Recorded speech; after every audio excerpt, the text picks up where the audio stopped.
Վիգեն անասուն, ես առաջով ռենեյմ անել քեզ, փոխել քո անունը, ռեբրենդինգ, դու հետայսու եղիր Վիգեն անասուն, որպեսզի խոսուն անուն լինի, որ մարդիկ ասեն, այո, Վիգեն անասունը երեք շատ հետաքրքիր իրեն հարիր մի արտահայտություն արեց ու ոչ մեկ չի զարմանա, որովհետև Վիգեն անասունն է։ Ասել Վիգեն անասունը ասել է, ու ասել ինչ է, ասել նորմալ կլինի։ Իսկ լրիվ կբռնի puzzle-ի նման կհավաքվի ճոգիր։ Այսինքն պատկերացրու ասել է Վիգեն անասունն ասել է, որ Հայաստանում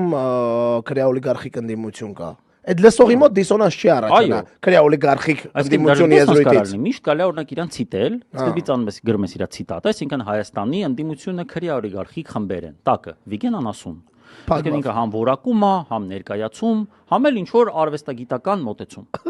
Հա, իսկ կա մի հատ էշություն սարքում այնտեղ այդ բանը անում, հա ինքը դե ճարտարագետ է, ինչ է ճարտարապետ։ Արա բայց ի՞նչ է սարքում։ Արա եսի ինչ է սարքում։ Քանդակագործ ես ոչ ժողում եմ ասոբը խելք պետք չի դրա համար, Ռազուշ Վիգեն անասունի մոտ ստացվում, հա։ Լուբոյը կարանի։